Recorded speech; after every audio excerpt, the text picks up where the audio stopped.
মাত্র 499 টাকায় কোথায় গিয়ে এত জোস জোস মিল ট্রাই করলাম সেটাই থাকছে আজকের ভিডিওতে। অনেকদিন ধরে ফেসবুকে স্ক্রল করার সময় দেখছিলাম চট্টগ্রামের নতুন একটি রেস্টুরেন্ট ওপেন হয়েছে, তাই ভাবলাম আজকে সেটা রিভিউ করে আসি। প্রথমেই বলে দিই, রেস্টুরেন্টটা কিন্তু আপনাদের সকলের পরিচিত একটি জায়গায় ওপেন হয়েছে।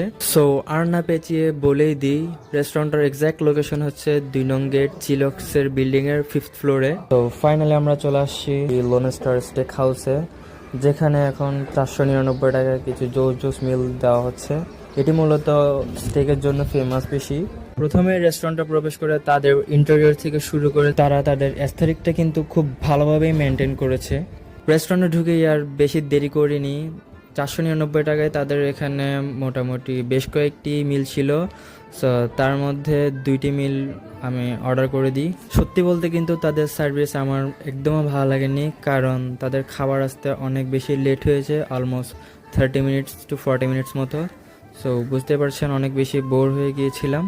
অনেকক্ষণ ওয়েট করার পর আমাদের মিলটি ফাইনালি চলে আসলো। এর আরও একটি সার্ভিসের কারণে কিন্তু আমি অনেক বেশি ডিসঅ্যাপয়েন্টেড হয়েছি, সেটা হচ্ছে তারা খাবারটি কিন্তু একদমই ঠান্ডা ঠান্ডা খাবার খেতে কিন্তু ভাল লাগে না, আপনারা সবাই জানেন। তাদের এই 2টি রাইস মিলের মধ্যে আমার যদি কিছু ভালো লেগে থাকে তাহলে হচ্ছে শুধুমাত্র সেটা এই আলু দিয়ে কিছু একটা বানিয়েছিল সেটাই। তাছাড়া আর তাদের চিকেনটাও মোটামুটি ভালো লেগেছিলো। চিকেনটা মেনলি আমার এই সসটা দিয়ে ভালো লাগছিল না, সেটা ওই আরেকটি মিলের সসটা দিয়েই ভালো লাগছিল।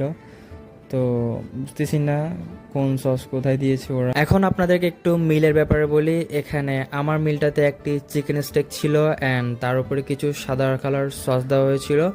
তার সাথে fried rice and French fries ছিল, যেটা অনেক বেশি বেস্ট ছিল। তার সাথে আলাদা একটা সস দেওয়া হয়েছিল, এটা আমার মোটেও ভাল লাগেনি। অ্যান্ড আরেকটি যে মিলটি ছিল তার মধ্যেও একটি চিকেন স্টেক দেওয়া হয়েছিল অ্যান্ড তার উপরে কিছুটা sauce and fried rice and কিছুটা ভেজিটেবল, তার সাথে আলাদা একটা সস দেওয়া হয়েছিল, যেটা আমার অনেক বেশি ভালো লেগেছিল। তাদের এক মিলের সস আরেক মিলে অ্যান্ড এভাবেই ভেজিটেবল অ্যান্ড রাইস চিকেন এগুলা শেয়ার করতে করতে কোনোভাবে আমি আমার মিলটি শেষ করলাম।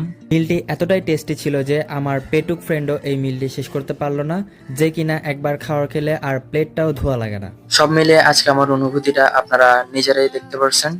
আমার ব্যক্তিগতভাবে মনে হয়েছে যে আমরা যদি এখানে না খেয়ে চিলক্সে খেতাম তাহলে অনেক বেশি ভালো হতো। আজকের ভিডিওটাতে আমি আমার একদম অনেস্ট রিভিউটাই দেওয়ার ট্রাই করেছি। তো এটাই ছিল আজকের ভিডিও। আশা করি আপনাদের ভালো লেগেছে। ভিডিওটা যদি আপনাদের উপকার আসে বা ভালো লাগে তাহলে অবশ্যই লাইক কমেন্ট এবং শেয়ার করবেন, আর অবশ্যই সাবস্ক্রাইব বা ফলো করতে ভুলবেন না, যাতে নতুন ভিডিও আপনারা মিস না করেন।